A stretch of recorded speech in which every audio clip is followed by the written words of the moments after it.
Selamat datang di masa depan Indonesia. Sudah berkali-kali saya sampaikan bahwa kepindahan ibu kota negara ke Nusantara adalah bukan sekedar memindah gedung kementerian.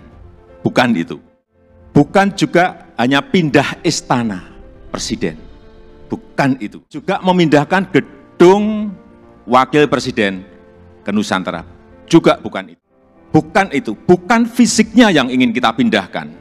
Tetapi yang ingin kita bangun adalah budaya kerja baru, mindset baru, dan IKN sebagai basis ekonomi baru. Indonesia sebagai negara besar harus berani melangkah, harus berani memiliki agenda besar, berani punya agenda besar. Ini untuk kemajuan negara kita, untuk kemajuan bangsa.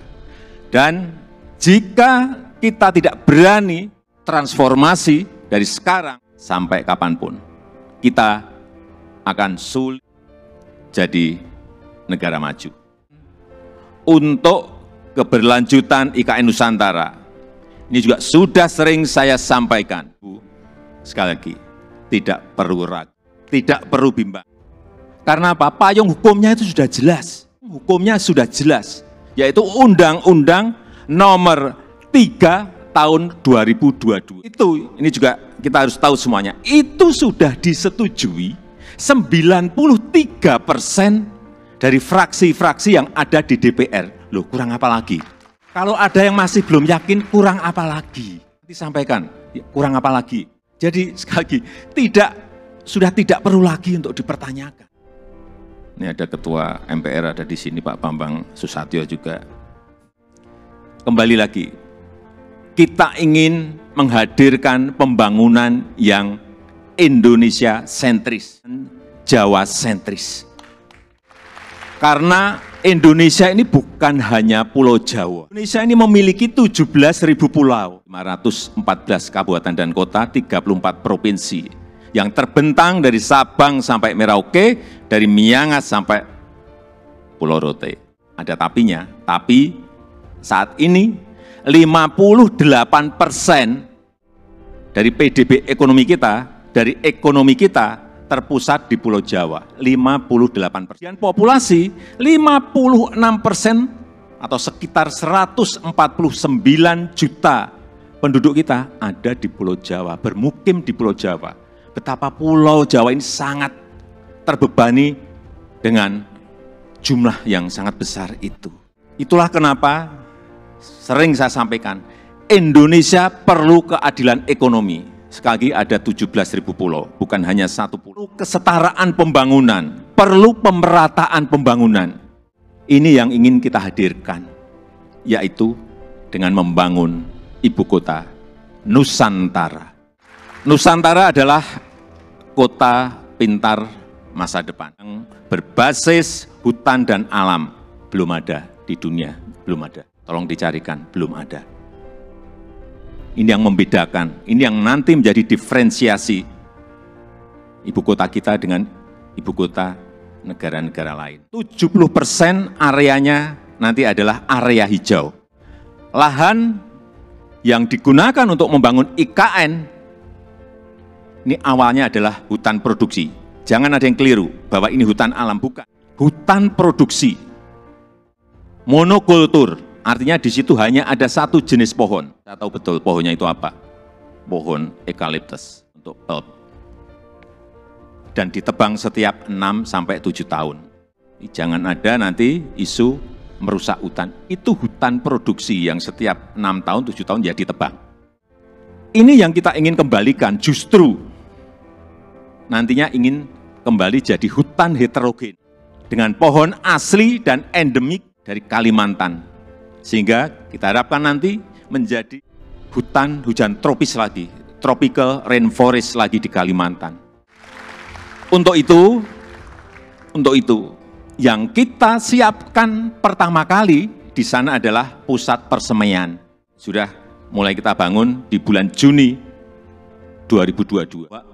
Luas lahan persemaian ada kurang lebih 16 hektar, 7 hektar. Kita harapkan selesai nanti di awal tahun 2022, yang kapasitas bibitnya setiap tahun bisa menghasilkan kira-kira 15 juta bibit per tahun. Kita pakai untuk menghijaukan Kalimantan. Supaya Bapak Ibu ingat, saya dari kehutanan. Saya waktu menerangkan di persemaian di Kalimantan, dari A sampai Z, ini pohon apa, ini pohon apa, ini pohon saya apa semua. Dan 80% sumber energinya adalah berasal dari renewable energy. Mobil di sana nanti harus mobil listrik. Kemudian 80% transportasinya adalah transportasi umum, autonomous vehicle, tanpa awak dan tanpa sopir. Kita hargai di sana adalah pejalan kaki. Yang kita hargai di sana adalah orang yang senang naik sepeda. 10 minutes city. Jarak tempuh kemana-mana itu ada dalam 10 menit. Sekali lagi, inilah showcase transformasi Indonesia. Showcase perubahan peradaban Indonesia.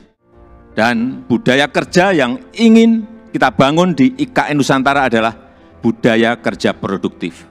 Itu harus didukung oleh tata kelola yang baik, didukung oleh manajemen yang baik, didukung oleh implementasi teknologi yang mumpuni.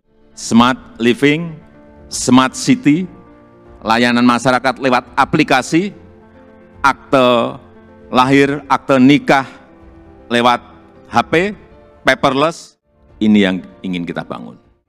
Nusantara adalah masa depan Indonesia dan bisa terwujud dengan upaya bersama.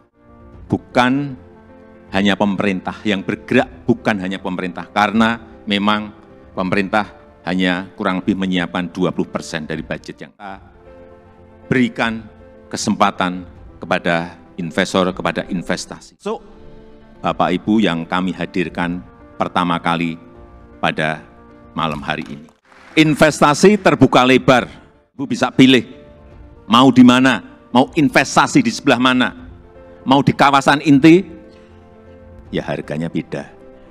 Di financial center, di kawasan healthcare center, education center, di housing area, tourism area, silahkan. Saya sampaikan ini adalah kesempatan pertama dan kesempatan emas yang tidak akan terulang lagi. Inilah saatnya mencatat sejarah Indonesia dan inilah saatnya melakukan lompatan, inilah saatnya kita semua menjadi pelaku sejarah Indonesia masa depan. Dan dengan upaya kita bersama, dengan semangat gotong royong kita bersama, saya yakin 17 Agustus 2024 kita bisa merayakan bersama-sama di Nusantara. Terima kasih. Wassalamualaikum warahmatullahi wabarakatuh.